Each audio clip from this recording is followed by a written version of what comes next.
지방자치 시행 30주년을 맞는 아주 뜻깊은 해입니다. 지난 30년 동안 지방정부의 자치 역량이 많이 성장했고 주민들의 행정 참여 또한 크게 확대됐습니다. 그러나 아직 갈 길이 멉니다.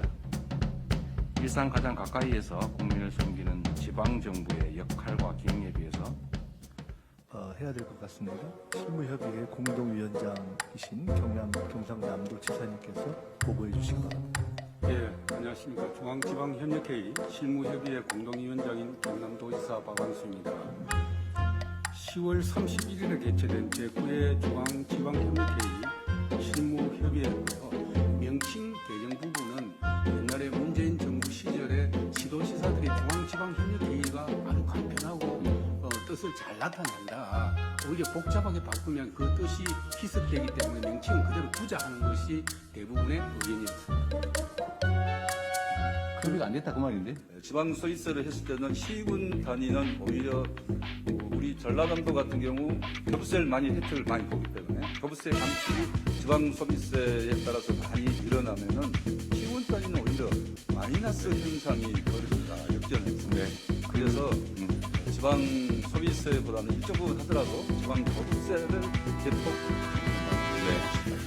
이게 이제 이 장면을 보는 국민들께서 혹여 잘 모르겠는 부분이 있을 수 있는데, 그러니까 교부세 재원을 늘려서 배분을 해줘야 지방에 실질적으로 균형이 있게 된다. 그런데 이거를 각 지역에서 많이 더 거둘 수 있게 해주면 수도권 집중이 심화된다 그 말이잖아요. 네. 뭐 그건 일리가 있고.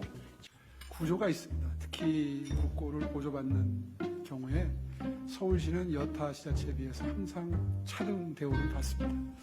얼마 전에 우리 부총리님 찾아뵙고 제가 근본적인 문제가 있다는 말씀을 드렸는데 그 자리에서는 적어도 공감을 해주시더라고요. 무슨 말씀이냐면 한 20, 30년 전에는 서울은 늘 재원에 여유가 있는 광역시자체였습니다. 그런데 그동안에 이 세입 구조가 많이 달라져서 지금은 죄송합니다. 경기도 예를 들어서 경기도에 비해서도 열악합니다.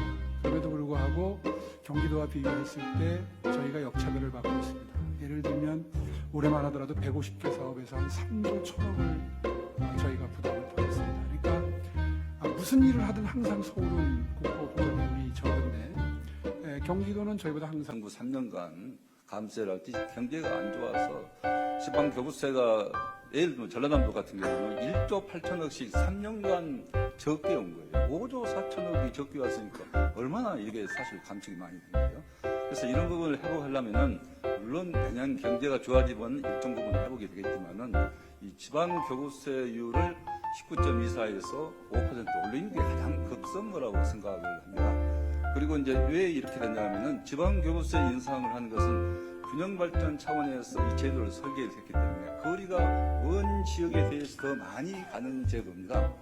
반면에 지방 소비 각 지역에서 많이 더 거둘 수 있게 해주면 수도권 집중이 심화된다 그 말이잖아요. 예. 네. 뭐 그건 일리가 있고 지금 그렇게 하겠다는 거 아닌가요? 예, 그 둘을 다 하겠다는 방안을 말씀을 드렸습니다. 저도 사실 그 얘기를 좀 미리 드리려고 했는데 정부는 앞으로도 국민의 삶을 개선하고 대한민국의 더 나은 미래를 대책하는 길을 지방 정부와 함께 만들어갈 것입니다. 내년도 예산안은 이를 위한 마련을 정부는 지역이 성장의 중심이 되도록 지방 우선, 지방 우대 원칙을